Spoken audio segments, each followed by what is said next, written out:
สวัสดีค่ะวันนี้เราจะมาทำเมนูหอยทอดหอยนางรมวัตถุดิบก็จะประกอบไปด้วยหอยนางรมถั่วงอกต้นหอมซอยแป้งข้าวเจ้าแป้งทอดกรอบแป้งข้าวโพดไข่ไก่ผงปรุงรสเห็ดหอมน้ำมันสำหรับทอดซอสหอยนางรมพริกไทยส่วนน้ำจิ้มก็จะมีน้ำจิ้มไก่กับซอสศรีราชาใส่แป้งข้าวเจ้าลงไป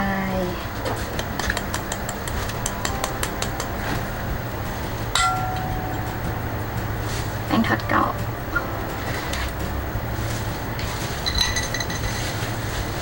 แป้งข้าวโพด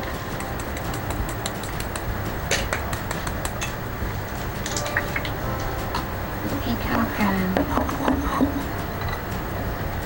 แล้วก็ใส่ผงปรุงรสเห็ดหอม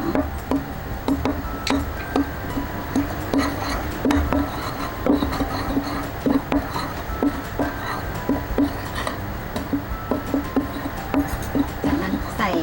น้ำโซดาเย็นจัดใส่ทีละนิดก่อนนะคะแล้วก็ค่อยๆคน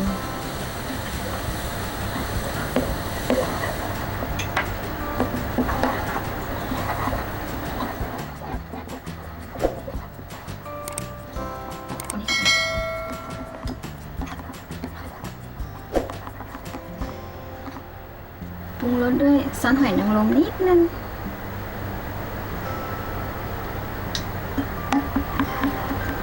จากนั้นใส่หอยนางรมลงไปเลยค่ะ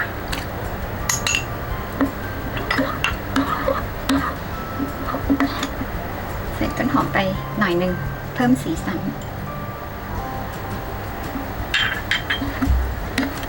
จากนั้นเราก็พักแป้งไว้ก่อนมาทอดถั่วงอกก่อนนะคะใช้น้ำมันนิดถั่วงอกลงไปเลย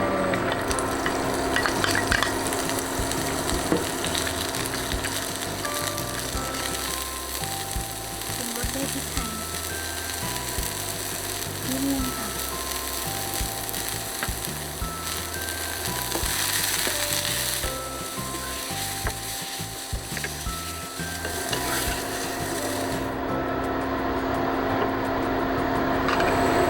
ต่อไปก็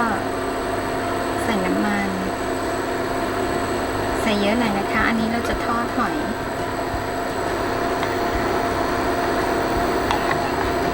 ก่อนจะเอาลงทอดก็คนๆให้เข้ากันอีกทีนิดนึงก่อนแล้วก็กระจายแผ่นแป้งเลยค่ะ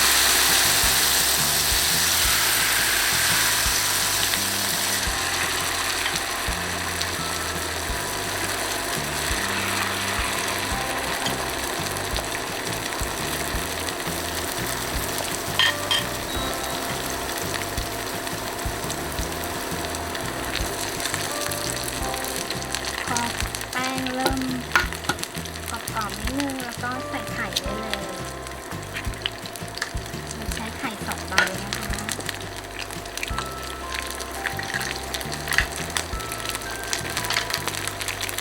จากนั้นก็กระจายไข่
อย่าลืมกดไลค์ กดแชร์ กด Subscribe เพื่อเป็นกำลังใจให้ด้วยนะคะ ขอบคุณค่ะ